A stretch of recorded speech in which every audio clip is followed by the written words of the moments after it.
తుడుచుకోవచ్చు, లేదంటే పడుకున్నప్పుడు దిండ్లు తడిచిపోవచ్చు. కానీ ఆ కన్నీరు మొత్తం దేవుడు ఒక బుడ్డిలో వేసి పెడతాడంట.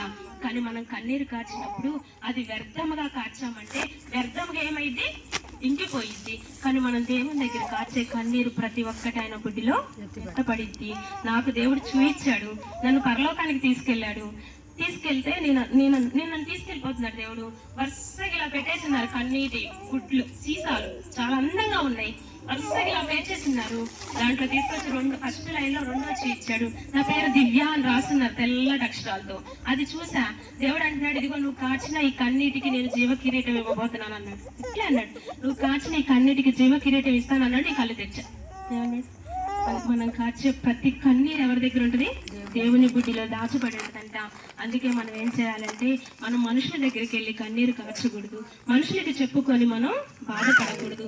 ఏదైనా ఎవరికి చెప్పాలంటే దేవుని దగ్గరికి వెళ్ళి మనం ప్రతి విషయాన్ని చెప్పుకున్నప్పుడు దేవుడు గొప్ప కార్యాలు చేసే దేవుడు. ఆయనకి అసాధ్యమైనది ఏమీ లేదు, ఆయనకి సమస్తము సాధ్యము. ఆయన తెరవగా ఎవరు దాన్ని మీలేరంట, ఆయన మూసేదాన్ని ఎవరు తెరవలేరు. మనకి కష్టం వచ్చినా కూడా దేవుని ఆజ్ఞతోనే వచ్చింది, కానీ సైతాన్ ఏమి మనకి కష్టం పెట్టదు. ఆ కష్టంలో దేవుని దగ్గరికి రావాలని మనకి దేవుడు కష్టం పెడతాడు. అన్నకి దేవుడే పెట్టాడు, ఆమెకి సొంత లేకుండా చేసింది దేవుడే.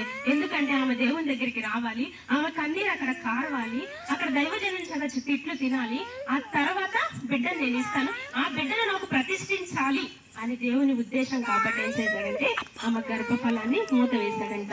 మనము కూడా ఒక కష్టం వచ్చినప్పుడు, ఒక బాధ వచ్చినప్పుడు, లేదంటే ఒక శ్రమ వచ్చినప్పుడు మనం తిరిగి దేవుని దగ్గరికి రావాలనే ఆ కష్టం వచ్చింది, తిరిగి దేవుని దగ్గరికి వచ్చి కన్నీరు కార్చాలనే ఆ కష్టం వచ్చిందంట. మనకు కష్టం వస్తేనే మనం ఏం చేస్తామంటే దేవునికి ఏమవుతాం,